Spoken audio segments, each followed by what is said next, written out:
Right now, our third speaker is going to speak about a topic called closing the gap. I spoke to him yesterday. He told me, coincidentally, it was right within the theme of the meeting. May I invite Derek to the stage?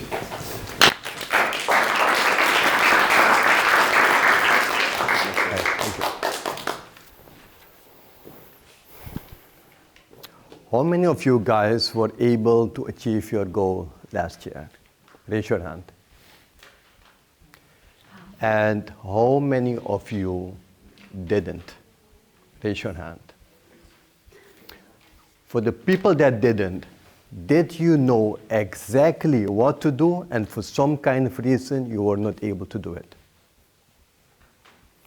Did you know that companies literally spend millions of dollars of trying to make their employees more productive? They make all of these SOPs and they write everything literally down what they're supposed to do. But most of the time you always see that there's only a few of those people that really does what they need to be doing. It's like talking with someone that has a problem and you tell them exactly what to do, but by the end of the day, they just don't do it. Like for example, people that come late. Every single day they come late. And every single time they have a reason why they're late. But it's never the reason why they're really late. And the funny thing is, they don't even know that they're late. The moment that they know that they're late is the moment that when it is already late. It's just like when you have realized that you have not reached your goals and it's already the end of the year.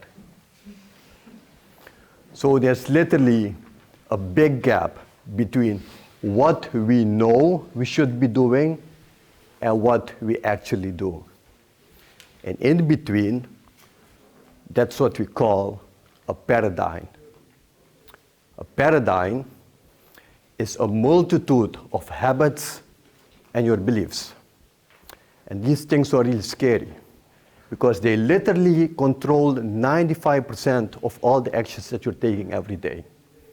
95% of the time we don't think. We just go on autopilot. You don't think how to walk, you don't think how to sit, you don't think how to eat. Only 5% of the time we really think. But this goes much deeper. How many of you guys goes to the gym? Raise your hand. Okay, let me rephrase that question. How many of you guys has a subscription to the gym? And how many of you guys actually go 3 times in a week to the gym? Big difference. I have also a subscription to the gym. I have a subscription to CrossFit for 2 years.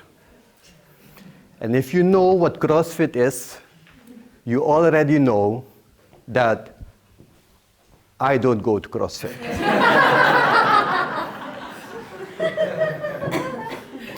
I go to One Belly Fit. So yesterday, I woke up and I looked in the mirror and I was shocked. Like, how does this happen? Why wasn't I able to build a new habit? And I had to think really hard because habits, the problem with habits is that people always try to fight the symptom and they never go after the cause. So I had to think like really far and I had to go back like almost 2 years ago. So 2 years ago, I had made a decision that I am going to become the best at what I do. And had made the decision that every single second of the day that I have, I'm going to be spending on becoming the best. So the moment when I wanted to go to the gym, a little voice came in my mind. And it says to me, Derek, you don't need to have a six-pack in order to become the best. The only thing that you need to do is coach and study. And I was like, yes, you're right. And this went on for 2 years long, unconsciously. And after a few months, a guy came to me that literally believed that chocolate eating was in his DNA. And he wanted to have a six-pack. And I told him, listen, I'm the best. I can tell you exactly what to do. So we started working together. After 3 months, he had a six-pack.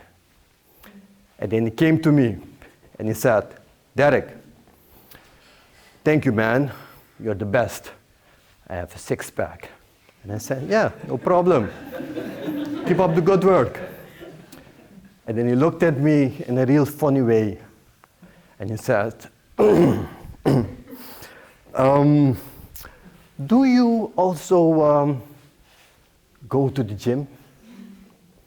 And I looked at him and I said, you know,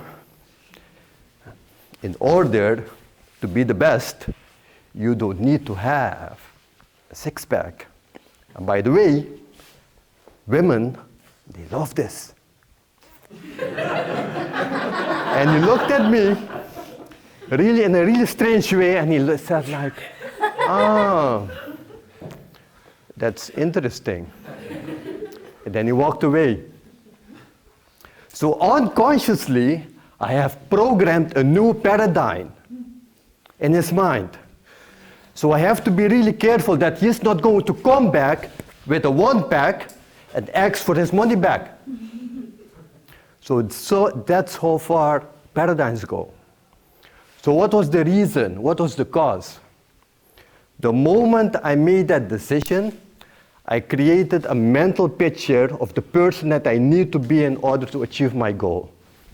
I created new self-image. But that person did not have a six-pack. So as long as I don't change that mental picture to a coach with a six-pack, this is never going to happen. A smoker can't quit if he still sees himself as a smoker. So sometimes it's not the person that we are is holding us back from achieving the goals, but it's the person that we think we are not. So the moment when I have created that new self-image of myself with a six-pack, and I want to eat that delicious donut,